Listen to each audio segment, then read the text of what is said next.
Hi guys, I'm back with another tutorial on Premiere Pro this time, which is another Adobe Suite software.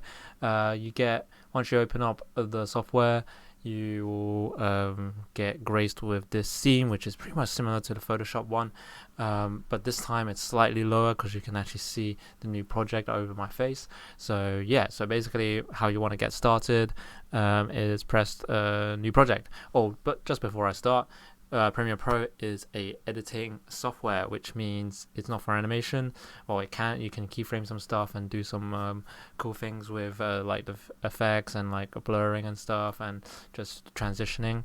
But it's basically a editing suite where you stitch your clips together basically. So let's get started. So what we want to do is press the new project tab. This will bring us this. Let me just close my face so you can see everything.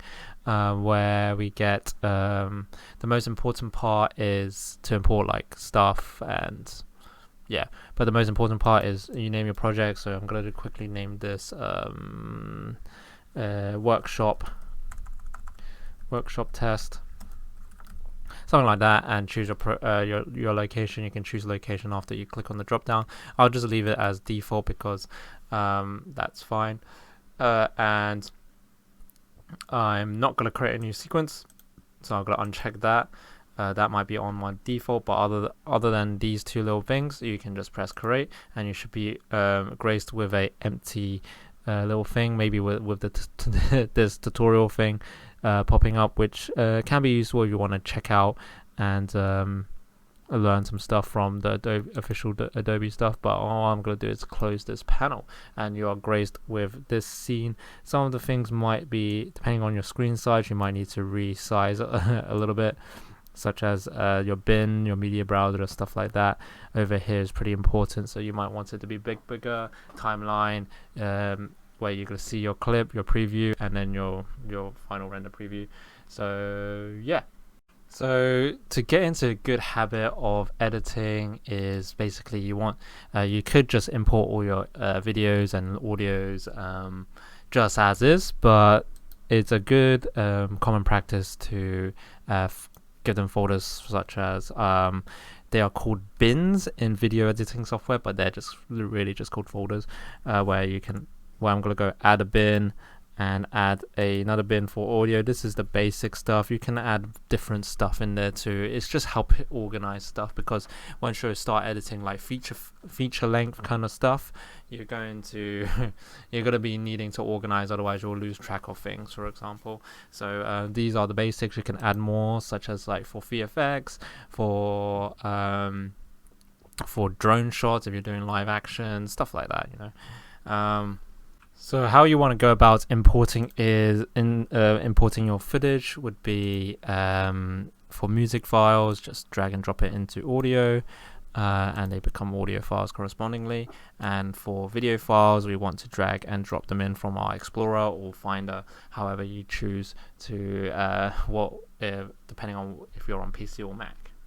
There is one thing specifically in animation that you might want to know for importing image sequences, because in animation we usually render it in image sequences. So what that means is all of your images is rendered out frame by frame, and then you can re-import that as something called an image sequence. And if you take a look, if I try to import this one, just like one of these, into the video frame like that, like it just becomes an image. Let me just edit that a little bit, Control Z that. If I highlight all of this, try to import this like that, it will just probably give me 186 images, which is not good. So there is a specific way to import a image sequence, which I'll show you after I just cancel out of this.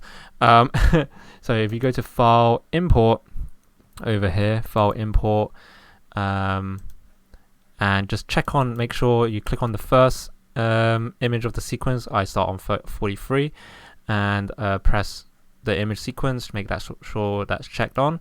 That will import the image sequence there, and just to check that it's all working, I can just drag that onto the timeline quickly. And if I scrub through it, it's going to take some time. It's going to take some time to load in, but it should be working. There we go. The last bit is a bit slow because it's buffering, but that's how you import image sequences in. Why would you want to use an image sequence specifically when you're doing 3D stuff? Is because if the render crashes on a certain frame, you can start the render again at that frame. So compared to like having it as an MP4 or a .mov, if it crashes halfway, you have to start right from the beginning. And in 3D renders, that's probably going to be a week's worth of rendering, depending on how fast your PC is. So from after importing all of your sequences and videos and audios, to actually start putting it in, we need to make a timeline, which in Premiere Pro is called a sequence. So if we right click over to our project browser here, we can go to new item sequence, and this will give us a lot of presets. We can go through all of these HD 1080p ones, or we can just go and make one a custom one, which will be this. So for this one, I'm going to make it 24 frames. This one, square pixels, 24 FPS, color space. This is fine. Hertz. If you're like sound savvy, then you might want to amp this up, depending on what your recording software like sound recording thing is. Codec that you want to your video previews in would be Apple ProRes or DNX HD or HR, depends on what you want. For lower quality or faster, you want H.264, but Apple ProRes is typically better on a Mac, and Windows it's typically better to use DNX HD for previewing, as they are native to the system, and they are the same kind of codec basically, where it just minimizes and compresses things very optimally. I'll just leave this as it is, and you should be good from there. So you can also name your sequence here. I'm gonna name it test and press the OK. Now we have a timeline and we can start including audios, but before that I'm just going to explain what workspaces are. So workspaces are like different, you can click up here with the little blue dot, and this will show you just like different layouts for your Premiere Pro to be in, different modes, which will help the user do whatever that job is basically. So for starters, it'll be similar to this with probably less info. Learning, vertical, essentials, audio will help you edit audio, but in this case we're going to just go into editing workspace just to show you guys how it changes the look. It probably won't change that much.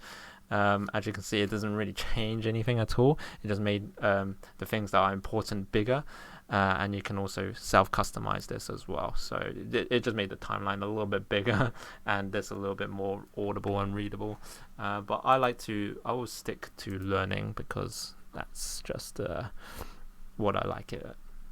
So the basics of importing media into your timeline, into your sequence, is just left click and drag over like so. They're not matching, but I'm just going to keep it as is existing, and now this will probably you'll be able to see it like so. But there is another way to do this, which I'll use the video for because it's a bigger kind of clip. So I want, if you double click it, this will bring it up on the source monitor over here. And if you want specific points and audio from certain parts, for example, if I want the scene starting here, I can press I, and then as soon as it transitions over here, I can press O, and I can go and drag this little part onto the timeline, and I only get that part instead of this 1 minute extravaganza. Let me just zoom in over here like so. As you can see, I only get 1 minute. That section that I cut out. You can also do this more specifically if you want just the audio, you can just drag the audio only like so. If you want just the visual, you can drag the video only. To get both, you just drag the whole thing. So that's how you would do it basically. So what we have here at the bottom right or the middle is our timeline. This allows you to move around our clip, change timings, change our audio timings, change have gaps or whatnot, and you can minimize this by dragging this little bar left and right, or zoom in. You can also use hotkeys for this, which is Control plus or Command plus or Command minus. This will allow you to zoom in and zoom out on the specific area. That's a bit weird that it only does it vertically, but this, you can also do it like this as well for verticality to see like waveforms and stuff. But yeah, it's very customizable and it's really nice. But the next part that I'll show you is these are the essential tools on this little bar over here for video editing. But before that, I will show you just a little bit around the workspace. Basically, depending on what workspace you're on, you can have library, media browser. This is your source monitor to the left, which means it's just previewing what clips that you want to before you want to drag into. This is your timeline monitor, your sequence monitor. There's many names for it, but it plays back what you actually edited, basically. And another tab, actually maybe it is pretty essential to go to editing tab, where you get more like essentials, graphics, libraries and stuff, effect controllers. This is really important, as this will allow you to fade scenes in and change the parameters of speed, volume, everything that you'll need. It will be over here. So yeah, stick it on editing workspace, which will be really important. You can also, if you want to make customizable ones, you can go into the Windows tab and just drag out each one specifically for what you need, basically. You can also change your hotkeys over here on, let me find it, on the edit. You'll find it under keyboard shortcuts, Control-Alt-K, and you can just have specific tools on specific hotkeys. So for the first tool we have is on the hotkey of V. If you hover over it, it will show you. This will allow you to click on clips, move them around, change the timings. If you hover over the ends and the beginnings, you can see this red clip. You can make it shorter or faster. I mean, like, not shorter or faster. In fact, it's just you have less of the clip or more of the clip. So you can get really fine tune in your editing. This little tool, if you see a little thing on the corner, this means if you hold it down, there's actually more to it. There's track select forward and track select backwards. What this tool basically does is, if you click on it, if you drag this one, it just moves it forward like so. However, if you hover over this one, it drags both of them over, so it just makes space. If you do if you hold and click the opposite one, it does the same but backwards, which is really nice. A nice handy tool. The ripple edit tool is really useful if it's when you are in between two clips. It basically and you want to change the timing of this clip to make it shorter or longer. It will ripple between them. So for example, if I want to extend this one will get longer, this one will stay the same, but it will always push them together. And all of this is basically similar, the rolling one is, for example, if this one can't be rolled because there's I've already stretched out the footage, but if you clipped out in between of these footage, you'll be able to roll between them. The rate stretch, I'm unsure of. This is new. I will figure that one out. And also there's a remix tool, which is also new, which I don't see much use of. However, another really important tool to use is the razor cut tool, which is the hotkey C. What this does is, for example, if you like, you can split clips like so and go back to the V key and delete, basically, and you can get rid of sections that you of in between clips that you don't want. And yeah, that's the essentials of the editing hotkeys. Some of this stuff, pen tool, rectangle tool, hand tool, and text tool comes a little bit later on, where you're starting to need to mask your footage, do some green screen stuff, just basically more advanced techniques. A useful thing for you guys to know is probably how to speed up and slow down clips, but which is easily found if you right click on a clip. We can go on, where is it? Let me find. You want to go over here to speed and duration, and you can type in a speed such as like 50%, and now this will be 50% slower. Maybe that's not the best example. Let me do it to the next one, because let's try that. 50%. Now you can see it's increased in length, and as you can see it's in slow-mo. You can do this for making it faster, which will be speed and duration and 200%, for example, and this will make it extremely fast. Let's get this back to normal. So another thing you can do is add effects and transitions over here. So if you scroll, if you hover over this your project manager and just scroll around, you'll get to effects eventually, effects here, and video transitions here. But just to let you show you a little workspaces, we can just go to the effects workspace, which will load, and your effects will be up here, and we can, for example, add a cross dissolve. So if I have a cross dissolve over here, you can kind of see it kind of dissolving into each other. We can make it longer by changing it up, or shorter. If we don't like it, we can delete it, stuff like that. Let's just keep that on. And for other effects, such as video effects, there's loads of presets in Premiere Pro, so you don't have to go buy any add-ons. However, the better ones or more unique ones, you probably do. But for example, just like normal blurs and stuff, if I want to just blur, I'm just going to quickly drag it in, and you don't see anything happening yet. But if you go to the Gaussian blur tab, it'll be quite hard to see, but it's right here.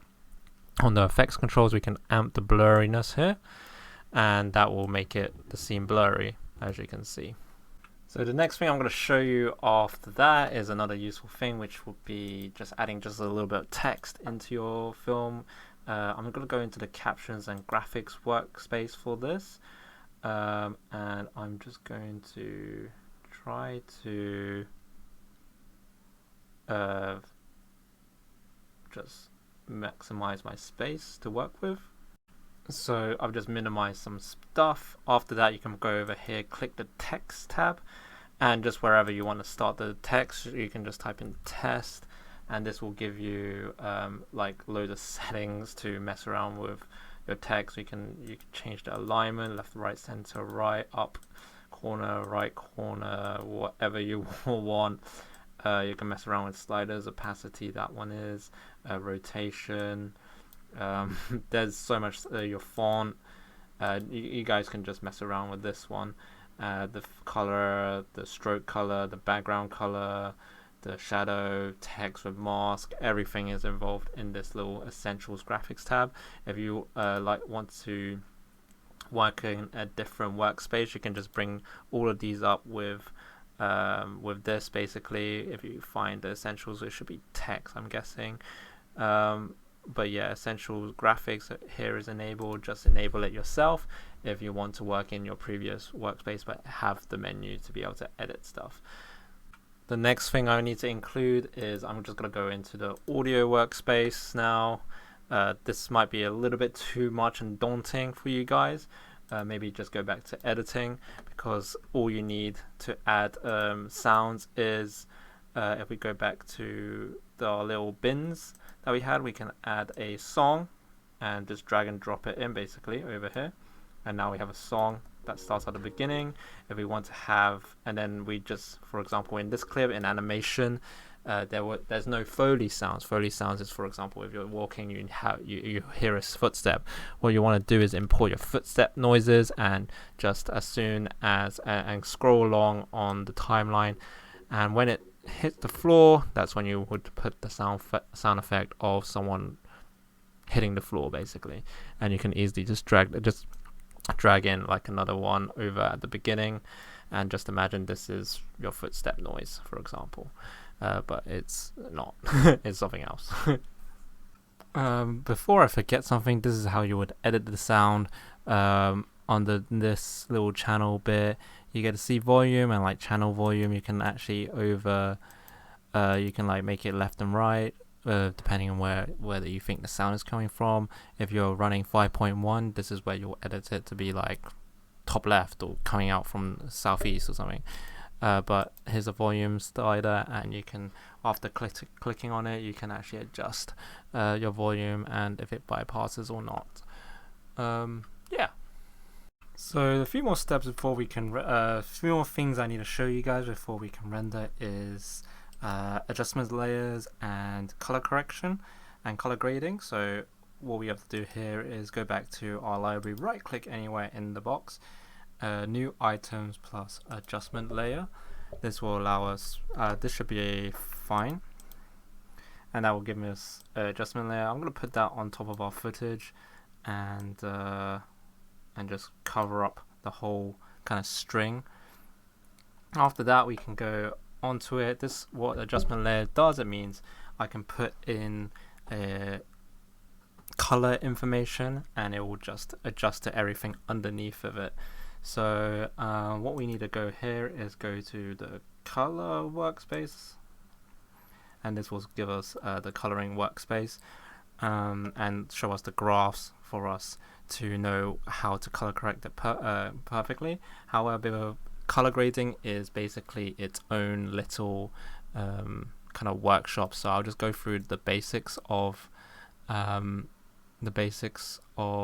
it. So basically, essentially, you can just slide around some sliders to sharpen, dull, and saturate certain things and have a tint. Or you can just have a LUT, which means lookup table, and Premiere Pro has a lot of LUTs. And if you click on any one of these are cameras, and basically if you enable these LUTs, what they do is it just gives the footage of that certain camera the perfect grading, perfect white balance and color grade for that camera basically, and you can easily just have a nice look for however you want it to look. So as you can see me going through there, and that's basically color grading. You can change the intensity. That's how you go about color grading. Okay, on the last step, we're just gonna do how to render this thing out properly. So as you can see, this is our video. It looks really red, but it's fine for our purposes. We're just gonna go to the export tab at the top left, which is underneath my face. So let me just hide my face again. It is up here, and I'm just gonna call it name, leave the location the same thing. I'm gonna match the source, the format. H.264 is good because it will play on mostly anything. However, if you want a higher quality render, I'll recommend going with Apple ProRes or DNX HD. This is if you're going to go back into if you're going to render out the sequence and then go back into editing with it. If you're not going to do that, then, and it's your final piece, H.264 is a great format for YouTube and other online websites. So I'll just keep with that, and then all you have to do here after you're happy with it is all the other settings should be fine. I'm going to match the source settings, that's fine. Audio settings are fine. Multiplexers, that is fine. Captions, we don't have any captions, so that doesn't worry about it. We don't worry about it. Effects, we don't have much effects, so we don't have to, but we will enable that anyway. Metadata, that should be fine. General, that's fine. And now you have to press export, and we'll wait for that to render basically. But anyways, guys, hopefully you guys enjoyed this short-ish overview of Premiere Pro, and I'll see you guys again for the next workshop.